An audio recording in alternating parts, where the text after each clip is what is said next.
ரெட்டியார்பாளையம் கம்பன் நகரில் திடீரென வீசிய துர்நாற்றத்தால் மக்கள் விஷவாயுவின் தாக்கமாக இருக்கக்கூடும் என பயந்த நிலையில் அப்பகுதியில் மீத்தேன் வாயு வெளிவந்தது கண்டுபிடிக்கப்பட்டுள்ளது. புதுவை ரெட்டியார்பாளையம் புதுநகர் பகுதியில் சமீபத்தில் பாதாள சாக்கடை கழிவுநீரில் இருந்து விஷவாயு தாக்கி 3 பேர் பரிதாபமாக உயிரிழந்தனர். இந்த சம்பவம் புதுவையில் பெரும் அதிர்வை ஏற்படுத்தியது. ரெட்டியார்பாளையம் பகுதியில் உள்ள பாதாள சாக்கடை செல்லும் பாதைகளை பொதுப்பணித்துறையினர் சுத்தம் செய்து புதிய மேன்ஹோல்களை அமைத்தனர். இந்த நிலையில் ரெட்டியார்பாளையம் கம்பன் நகர் பகுதியில் வீடுகளில் துர்நாற்றம் வீசுவதாக நேற்று இரவு 7 மணிக்கு குடியிருப்பு வாசிகள் பொதுப்பணித்துறையினருக்கு தகவல் தெரிவித்தனர். இதனையடுத்து புதுச்சேரி மாசு கட்டுப்பாட்டு குழும உறுப்பினர் செயலர் ரமேஷ், பொதுப்பணித்துறை கண்காணிப்பு பொறியாளர் வீரச்செல்வன், உதவி பொறியாளர் வைத்தியநாதன் உள்ளிட்ட அதிகாரிகள் அந்த பகுதிக்கு விரைந்தனர். கம்பன் நகர் 3வது குறுக்கு தெரு முதல் 7வது குறுக்கு தெரு வரை உள்ள குடியிருப்பு பகுதிகளில் சோதனையில் ஈடுபட்டனர். பாதாள சாக்கடை செல்லும் மேன்ஹோல்களை திறந்து வாயுக்களை அளவிடும் கருவிகள் மூலம் ஆய்வு செய்தனர். அதிலிருந்து மீத்தேன் வாயு வெளிவருவது கண்டுபிடிக்கப்பட்டது. இதுகுறித்து சுற்றுச்சூழல் மற்றும் மாசு கட்டுப்பாட்டு உறுப்பினர் செயலர் ரமேஷ் கூறிய போது, வீடுகளில் சமையல் கேஸ் போன்ற வித்தியாசமான வாசனை வருவதாக தகவல் வந்தது. ஆய்வு செய்த போது மீத்தேன் வாயுவின் வாசனை இருந்தது கண்டுபிடிக்கப்பட்டது. மீத்தேன் வாயு பாதாள சாக்கடையில் அதிக அழுத்தம் இருந்தால் வெளிவரும். அதனால் உயிருக்கு எந்த பாதிப்பும் வராது. இந்த வாயு குப்பைகள் மற்றும் சாக்கடைகள் மூலம் வரக்கூடும். பொதுவாக ஹைட்ரஜன் சல்பேட், கார்பன் மோனாக்சைடு வாயுவால் மட்டும் பாதிப்பு வரும். இப்போது குடியிருப்பு பகுதிகளில் அந்த வாயுக்கள் வெளிவரவில்லை. இது குறித்து பொதுமக்களிடம் தெளிவாக எடுத்துரைத்துள்ளோம் என தெரிவித்தார். இந்த சம்பவம் அப்பகுதி மக்களிடையே அச்சத்தை ஏற்படுத்தியுள்ளது.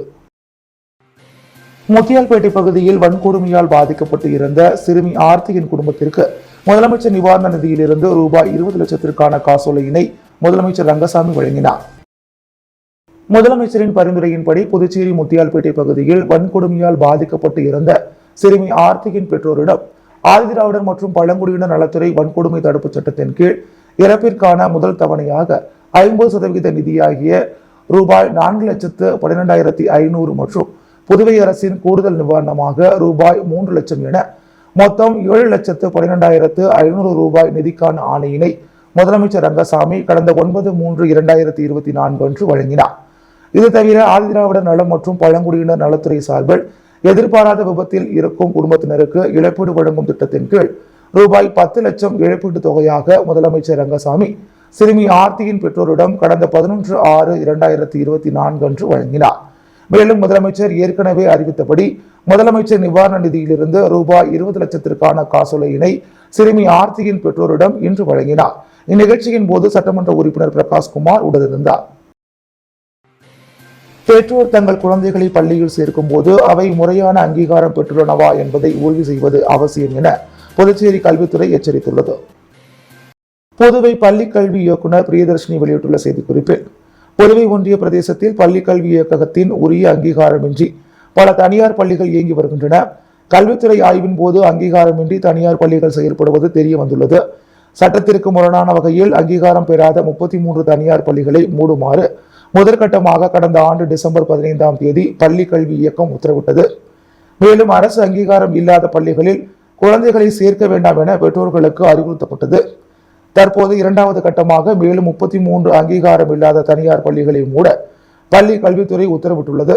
எனவே இந்த பள்ளிகளில் தங்கள் குழந்தைகளை பெற்றோர்கள் சேர்க்கும் நிலையில் எதிர்காலத்தில் ஏதேனும் குறைகள் மற்றும் முரண்பாடுகள் ஏற்பட்டால் பள்ளி நிர்வாகமோ அல்லது பெற்றோர்களோ முழு பொறுப்பை ஏற்க வேண்டும். எனவே பெற்றோர் தங்கள் குழந்தைகளை பள்ளியில் சேர்க்கும் போது அவை முறையான அங்கீகாரம் பெற்றுள்ளனவா என்பதை உறுதி செய்வது அவசியம். அங்கீகாரமின்றி பள்ளிகளை நடத்துவது சட்ட விதிகளை மீறுவதாக அமையும். குழந்தைகள் இலவச மற்றும் கட்டாய கல்வி உரிமை சட்டப்படி அங்கீகார சான்றிதழை பெறாமல் பள்ளியை தொடர்ந்து நடத்துபவர் அங்கீகாரத்தை திரும்பவும் பெற்ற பிறகு 1 லட்சம் ரூபாய் வரை அபராதம் விதிக்கப்படும். தொடர்ந்து விதிமீறல் இருந்தால் தினமும் ரூபாய் 10,000 அபராதம் விதிக்கப்படும் என குறிப்பிடப்பட்டுள்ளது. அரியாங்குப்பம் ஆரம்ப சுகாதார நிலையத்தில் குவிந்துள்ள மருத்துவ கழிவுகளால் நோய் தொற்று பரவும் அபாயம் உள்ளதாக பொதுமக்கள் அச்சம் தெரிவித்துள்ளனர். அரியாங்குப்பம் பகுதியில் உள்ள ஆரம்ப சுகாதார நிலையத்தில் ஏராளமானோர் தினசரி சிகிச்சை பெற்று வருகின்றனர். இந்நிலையில் சுகாதார நிலையத்தில் காலாவதியான மருந்துகளை நோயாளிகளுக்கு வழங்குவதாக புகார்கள் எழுந்தன. அதையடுத்து ஏற்கனவே இருந்த துணைநிலை ஆளுநர் தமிழிசை சவுந்தரராஜன் சுகாதார நிலையத்திற்கு சென்று மருந்தகத்தில் இருந்த மருந்து மாத்திரைகளை ஆய்வு செய்தார். இந்த நிலையில் நோயாளிகளுக்கு கொடுக்கப்பட்ட மருந்து காலி பாட்டில்கள், மருத்துவ கழிவுகள் மருத்துவமனையில் உள்ளே ஒரு அறையில் போடப்பட்டுள்ளது. பல மாதங்களாக கிடக்கும் மருத்துவ கழிவுகளை அகற்றாமல் இருப்பதால் அதிலிருந்து துர்நாற்றம் வீசுவதாக நோயாளிகள் புகார் தெரிவித்து வருகின்றனர். எனவே சுகாதார நிலையத்தில் சுகாதாரமற்ற நிலையில் கிடக்கும் மருத்துவ கழிவுகளை அப்புறப்படுத்த நடவடிக்கை எடுக்க வேண்டும் என அப்பகுதி பொதுமக்கள் கோரிக்கை விடுத்துள்ளனர். ஏனாமில் பயிர்களுக்கான உற்பத்தி மானியத்தை 331 விவசாயிகளுக்கு புதுச்சேரி அரசின் சிறப்பு பிரதிநிதி மல்லாடி கிருஷ்ணராவ் வழங்கினார். ஏனாம் பகுதியில் நெல், கருப்பு பருப்பு மற்றும் பச்சை பருப்பு, தேங்காய் மற்றும் தீவனப்புல் உள்ளிட்ட பயிர்களுக்கான உற்பத்தி மானியம் வழங்கும் விழா நேற்று நடைபெற்றது. ஏனாம் நிர்வாகி முனுசாமி தலைமை தாங்கினார். விவசாயத்துறை துணை இயக்குநர் சிவசுப்பிரமணியன் முன்னிலை வகித்தார்.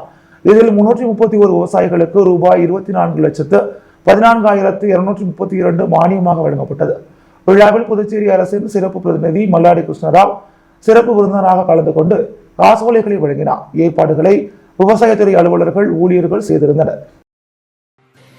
பாண்டிச்சேரி ரவுண்ட் டேபிள் 70 சார்பில் தேர்ந்தெடுக்கப்பட்ட 70 மாணவர்களுக்கு வருடாந்திர கல்வி உதவித் தொகையினை முதலமைச்சர் ரங்கசாமி வழங்கினார். பாண்டிச்சேரி ரவுண்ட் டேபிள் 70 விருட்சம் திட்டத்தின் கீழ் 70 மாணவர்களுக்கு கல்வி உதவித்தொகை வழங்கும் நிகழ்ச்சி முதலியார்பேட்டை சுகன்யா கன்வென்ஷன் சென்டரில் நேற்று நடைபெற்றது. பாண்டிச்சேரி ரவுண்ட் டேபிள் 70 பல்வேறு சமூக பணிகள் மற்றும் சேவைகள் செய்து வருகிறது. அதன் ஒரு பகுதியாக பெற்றோர்கள் இழந்த பிள்ளைகள், தந்தை அல்லது தாய் யாரையாவது ஒருவரை இழந்த பிள்ளைகள், மிகவும் வறுமை கூட்டிற்கு கீழ் வாழும் பிள்ளைகள் என 70 மாணவர்களை தேர்வு செய்து அவர்களுக்கு வருடாந்திர தேவையான கல்வி உபகரணங்கள் உள்ளிட்ட அனைத்து செலவுகளையும் பாண்டிச்சேரி ரவுண்ட் டேபிள் 70 விருட்சம் திட்டத்தின் மூலம் செலுத்தப்படும். இதற்கான முதல் தவணை தொகையாக ரூபாய் 10,000 வழங்கும் நிகழ்ச்சி முதலியார்பேட்டை சுகன்யா கன்வென்ஷன் சென்டரில் நேற்று நடைபெற்றது. விழாவிற்கு பாண்டிச்சேரி ரவுண்ட் டேபிள் 70 தலைவர் சரவணன் தலைமை தாங்கினார். செயலாளர் அசோக், பொருளாளர் சதீஷ்குமார் ஆகியோர் முன்னிலை வகித்தனர். சிறப்பு அழைப்பாளராக முதலமைச்சர் ரங்கசாமி கலந்து கொண்டு 70 மாணவர்களுக்கு முதல் தவணை தொகையாக ரூபாய் 10,000 காசோலையை வழங்கினார். விழாவில் அமைச்சர் லட்சுமி நாராயணன், சட்டமன்ற உறுப்பினர் சம்பத், செண்பகா கார் ஷோரூம் நிறுவனர் Ashokan, Pondicherry round table 70 area chairman Sujay Sudarshan, Raman traders நிறுவனர் விமல் சேட்டன் ஆகியோர் கலந்து கொண்டு வாழ்த்துரை வழங்கினர். விழாவில் பாண்டிச்சேரி ரவுண்ட் டேபிள் 70 உறுப்பினர்கள், மாணவர்கள் உள்ளிட்ட பலர் கலந்து கொண்டனர்.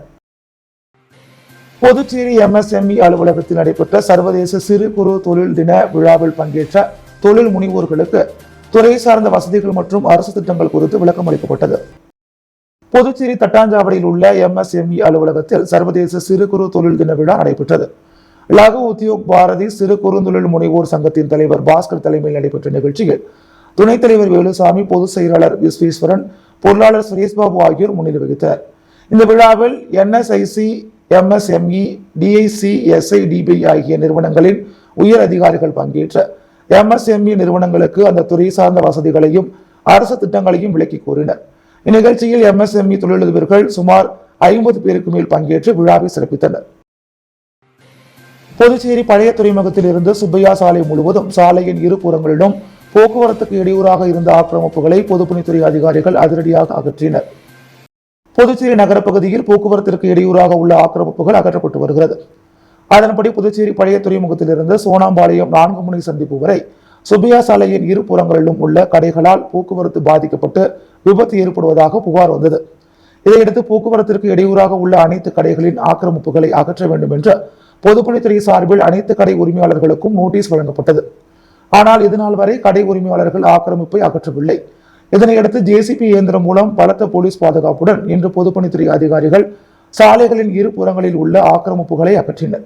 இதற்கு ஒரு சில கடை உரிமையாளர்கள் எதிர்ப்பு தெரிவித்தது. அதிகாரிகள் மற்றும் போலீசாருடன் கடுமையான வாக்குவாதத்தில் ஈடுபட்டதால் சிறிது நேரம் பரபரப்பு நிலவியது. இதனையடுத்து தொடர்ந்து ஆக்கிரமிப்புகள் அகற்றப்பட்டது. மேலும் தொடர்ந்து புதுச்சேரி முழுவதும் சாலைகளின் இருபுறமும் உள்ள ஆக்கிரமிப்புகள் அகற்றப்பட உள்ளது என்றும், தொடர்ந்து போக்குவரத்துக்கு இடையூறாக கடைகள் வைத்தால் கடுமையான நடவடிக்கை எடுக்கப்படும் என்றும் எச்சரிக்கை விடப்பட்டுள்ளது. புதுச்சேரி மௌலானா சாஹிப் தர்காவில் நடைபெற்ற கந்தூரி விழாவை முன்னிட்டு சந்தனக்கூடு ஊர்வலம் நடைபெற்றது.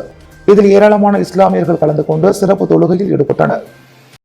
புதுச்சேரி ஹஜ்ரத் சையத் அகமத் மௌலா சாஹிப் தர்காவில் கந்தூரி விழாவை முன்னிட்டு கொடியேற்ற நிகழ்வு கடந்த 18ஆம் தேதி சிறப்பு தொழுகையுடன் நடைபெற்றது. இதனைத் தொடர்ந்து மௌலானா சாஹிப் தர்காவில் பல்வேறு சிறப்பு நிகழ்வுகளும் தொழுகைகளும் நடைபெற்று வந்த நிலையில் கந்தூரி விழாவின் முக்கிய நிகழ்வான சந்தனக்கூடு ஊர்வலம் நடைபெற்றது. சீரணி நிகழ்வுடன் ஹஜ்ரத் ரவுலா ஷரீஃபின் சந்தனம் பூசப்பட்டு சந்தனக்கூடானது மௌலானா சாஹிப் தர்காவிலிருந்து புறப்பட்டு முக்கிய வீதிகள் வழியாக தொழுகைகளுடன் ஊர்வலமாக சென்றது. பின்னர் மீண்டும் தர்காவை அடைந்தவுடன் சிறப்பு தொழுகை நடத்தப்பட்டு சந்தனம் சுத்தம் செய்யப்பட்டது. இதில் ஏராளமான இஸ்லாமியர்கள், பெண்கள், ஆண்கள் என கலந்து கொண்டு சிறப்பு தொழுகையில் ஈடுபட்டனர். நிகழ்ச்சிக்கான ஏற்பாடுகளை புதுச்சேரி மௌலானா சாஹிப் தர்கா நிர்வாகிகள் செய்திருந்தனர். பிரான்ஸ் நாட்டில் இயற்கை மரணமடைந்த புதுச்சேரி நாவலர் நெடுஞ்செழியன் பள்ளியின் முன்னாள் மாணவர் நித்யானந்தம் உருவப்படத்திற்கு மலர் தூவி மரியாதை செலுத்தப்பட்டது. புதுச்சேரி நாவலர் நெடுஞ்செழியன் பள்ளியின் முன்னாள் மாணவர் நித்யானந்தன் பிரான்ஸ் நாட்டில் கடந்த 26/6/2024 அன்று இயற்கை மரணமடைந்தார். இந்த செய்தி அறிந்த புதுச்சேரி நாவலர் நெடுஞ்செழியன் மேல்நிலைப் பள்ளி முன்னாள் மாணவர் சங்க தோழர்கள் நாவலர் நெடுஞ்செழியன் பள்ளி அருகில் ஒன்று கூடி இன்று அவரது திருவுருவப்படத்திற்கு மெழுகுவர்த்தி ஏற்றி மலரஞ்சலி செலுத்தி நினைவேந்தல் நிகழ்வினை நடத்தினர். இந்த நிகழ்வில் அமைப்பின் நிர்வாகிகள் சி. சுவாமிநாதன், தமிழரசன், கணேஷ், பாலு, தனசேகரன், ஆனந்தன், கிருஷ்ணராஜ், உமாபதி, வேல்முருகன், அருள், சோமசுந்தரம், சிவகுமார், ஜெயசுராஜ், ராமலிங்க ஜோதி, அசோக் மோகன், எமானுவேல், முருகன், பாபு, விஜயகுமார், சரவணன், செல்வகுமார், காந்தி, இளங்கோ, வீரபுத்திரன், ஸ்ரீதர், ஹீமா மாலினி, அஜய்குமார், ராஜா, வைத்தியநாதன், ஜேம்ஸ், ஆதி நாராயணன், தனலட்சுமி, மணிகண்டன் உள்ளிட்ட ஏராளமான முன்னாள் மாணவர்கள் கலந்து கொண்டனர். புதுச்சேரி அரசு கலை பண்பாட்டுத்துறை சார்பில் நவீன நாடக நடிப்பு பொம்மலாட்ட பயிற்சி பட்டறை தொடங்கப்பட்டது.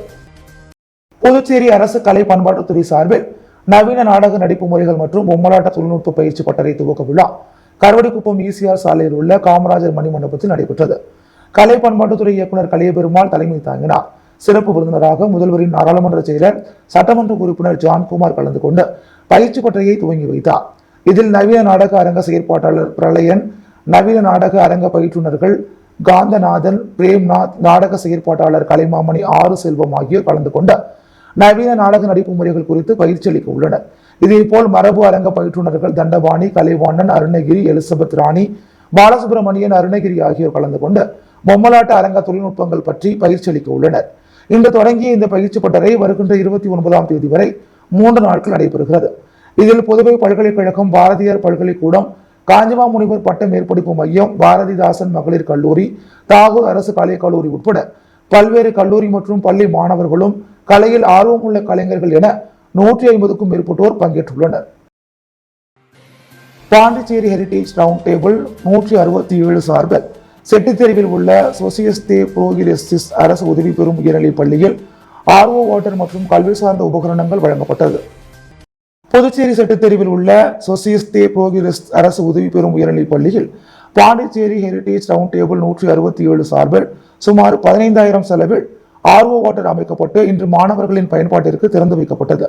மேலும் ரூபாய் 10,000 மதிப்புள்ள கல்வி சார்ந்த உபகரணங்களும் மாணவர்களுக்கு வழங்கப்பட்டது. இந்நிகழ்ச்சியில் சேர்மன் ஆல்பர்ட் மனோஜ், செயலாளர் முரளி மற்றும் ரவுண்ட் டேபிள் 167 சேர்ந்த உறுப்பினர்கள் பலர் கலந்து கொண்டனர். மேலும் பள்ளி ஆசிரியர்கள், மாணவ மாணவிகள் கலந்து கொண்டனர். புதுவையின் அன்றாட நிகழ்வுகளை காண பாண்டி ஹெட்லைன்ஸ் யூடியூப் சேனலை சப்ஸ்கிரைப் பண்ணுங்க. தொடர்ந்து எங்களுடன் இணைந்திருக்க பக்கத்தில் உள்ள பெல் பட்டனை பிரஸ் பண்ணுங்க, லைக் பண்ணுங்க, ஷேர் பண்ணுங்க. என்றும் உங்களுடன் பாண்டி ஹெட்லைன்ஸ்.